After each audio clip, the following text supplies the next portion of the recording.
by Abdul Karim from Mumbai, India. I was very sad to read the news that Ofcom, the regulatory authorities in UK, have imposed a fine of £300,000 on Peace TV. What did you say that they put such a huge fine? And that's a very good question. And as I said, that we don't have to believe everything what the media says. And I've read these articles that have come in UK, it has come in India, it has come in Malaysia, that £300,000 have been fined on the channels by Dr. Zakir Naik, and my photo is there. And you know, and all the news that I read, it gave impression that Dr. Zakir Naik said something on the channel for which the fine has been put. Let me clarify to you that this fine has not been put because of my speeches. Yes, Peace TV, Alhamdulillah, I'm the founder, and these fines were put on two statements, one made on the Peace TV Urdu in UK and the other is on Peace TV English. And though the news media, especially in India, oh, see Dr. Zakir Naik, now it is proved he's promoting terrorism, he's giving hate speech, and for his hate speech he was fined £300,000. All this is their own addition. These fines were not put because of my speeches, it was because of an Urdu speaker, and his name is Sheikh Ashfaq Salfi, and mashallah, he is a very knowledgeable person.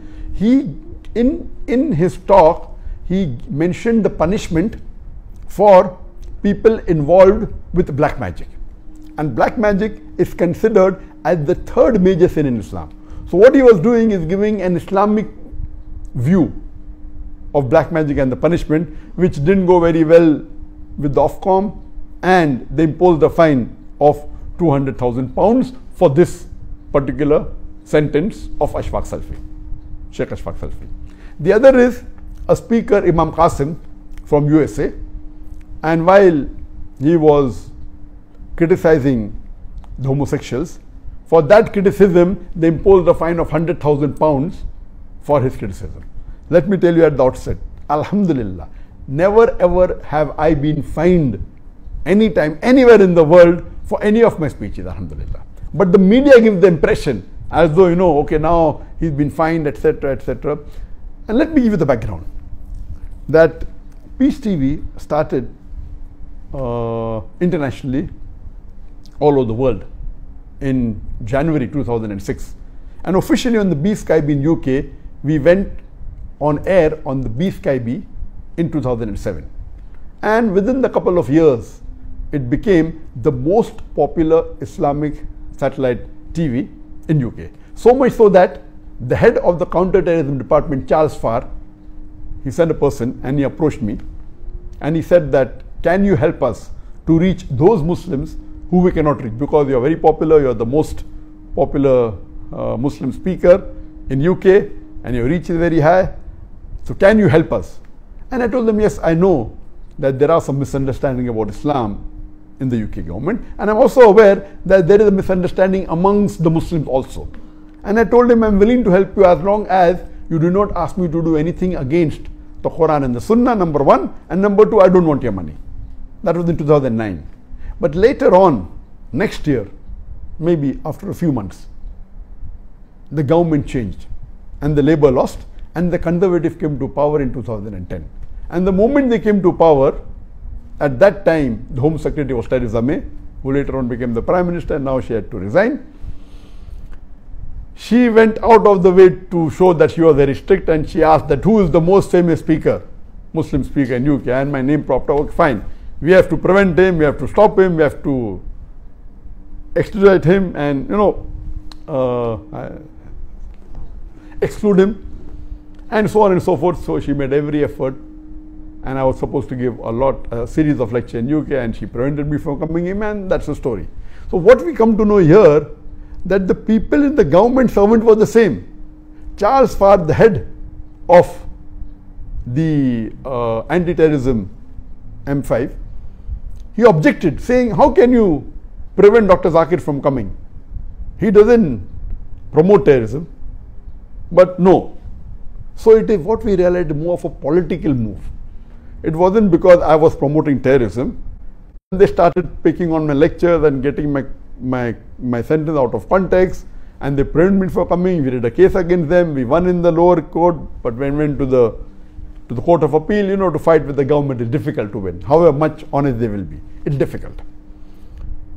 After that, since 2010, they have been trying the level best to stop Peace TV, and they have not left any stone unturned, the UK government. But Alhamdulillah, because there is an option where we can go to the court, so we have been fighting cases with them, and Alhamdulillah, for the past 10 years, since the time they have been trying to stop us, we have continuing broadcasting, mashallah. And till lately, mashallah, we were broadcasting for about 13 years. 3 years very smoothly. After 3 years, they have been after us, and Alhamdulillah, we have been conveying the message. Though UK, the viewership is, according to me, approximately 1% of our world viewership. Maybe 1.5%, 2%, not more than that. Our total global viewership of Peace TV, as estimated in 2016, was 200 million. In UK, maybe 3 million, 4 million, so maybe 2%. That's it, not more than that.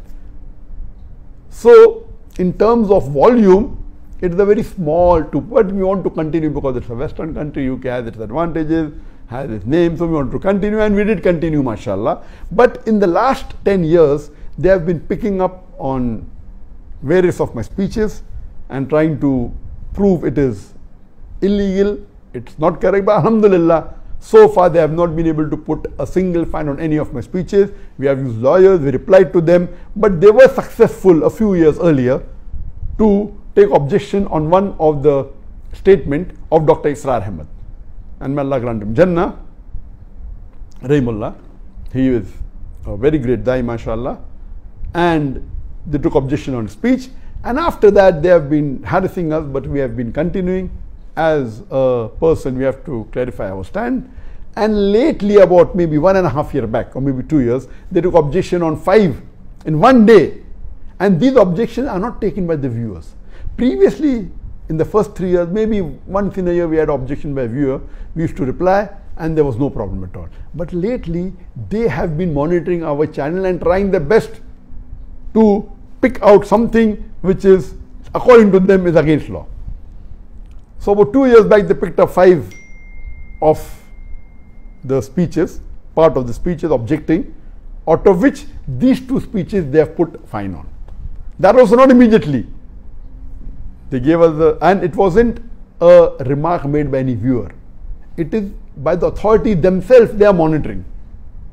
And one day they picked up 5 and they asked us and we replied, and out of these 5 or 6 what they objected to, 2 just a couple of weeks earlier, after about maybe 1.5, 2 years, they finally imposed a fine. And the highest fine they can impose is £250,000, which they have not done to any channel in the past. So initially on the Urdu speech of Sheikh Ashfaq Selfi, they imposed a fine of £250,000 and wrote a letter, then they reduced it to £200,000. Let me tell you the background. That because we were being harassed so much and our time was being wasted, our money was being wasted, we got legal advice from our lawyers that if we, instead of being on the Ofcom, we have a license for the Ofcom, 2 licenses, Peace TV English and Peace TV Urdu, if we give this license up and come through the Spanish license, the Ofcom regulatory will not be able to harass you. So we applied for the Spanish license, we got the Spanish license, and then after that we voluntarily gave in November, mid-November 2019, about 6 months ago, we voluntarily gave up both the license of the Ofcom for the Sky B, Peace TV English and Peace TV Urdu, because we already received the license of Peace TV Chinese, for the Peace TV English and Peace TV Urdu from the Spanish companies. Now, because they're keeping a tap on us, they came to know that we have applied for Peace TV English and Urdu to Spanish companies. They used their contacts, and within a couple of weeks, they were able to take away our license. They could not take away our license of the UK because we were always fighting them in the court, but we did not know that they could request the Spanish country to Spanish government and laid allegations against us. So a Spanish license was cancelled. So we were absolutely kept, we were in the dark. So we voluntarily gave our license up. After we voluntarily gave the license up, then later on, they imposed the fine on us. And but naturally, when we voluntarily gave up our license and we want to liquidate our company, so where's the question of anyone imposing a fine on a person who's already given up the license? They can, not that they cannot, but because we gave up the license, after several days, now they're imposing fine on the query which was raised more than 2 years back. Knowing very well that now we will not be fighting. Why should we fight? Because the company is closed. And we've already given the company for liquidation because there's no activity in that company which holds the license. And they put the highest fine, £250,000, which has never been put to any channel in the history of UK. Then when we gave a letter, they reduced it to £200,000, and never before have they even put a fine of £200,000 on any of the channels in the past. So they are going out of their way to try and take out some fault in us. And now after we have given up the license, they impose the fine and they've publicized it, and the media, you know, because well, Dr. Zakir Naik is there, it is hot topic, it is good for the TRP. So most of the media in different parts of the world, including India and Malaysia, they picked it up and they're highlighting as though, you know, Dr. Zakir Naik said something and now he's fine. No, I did not say. The fine is not because of me. And even these people who said they were presenting the Islamic view.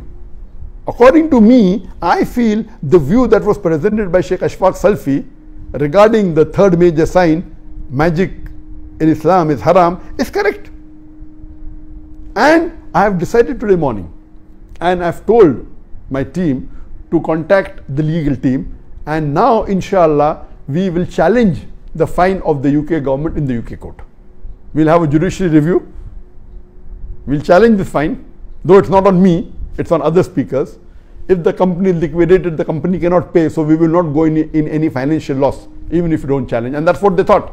But now I've decided, inshallah, we will see the legal options of challenging this fine in having a judicial review to see to it that they are not able to unnecessarily take it as a precedent. So this was the background. When we are in the field of dawah and when you get success, there's bound to be hurdles. The more successful you are, the more hurdle will you find. And a da'i should strive harder. And alhamdulillah, summa alhamdulillah, it's Allah's help, Allah's blessings, Allah's mercy, that mashallah, Allah's help is keeping on increasing much more than before. And inshallah, we'll continue doing a dawah, though we have now, in the last few months, our telecast in UK has stopped on the BSkyB. But the good news is that since Ramadan started, we have started going even on the social media, and I wasn't aware that the second largest public or third largest from any country, it is UK.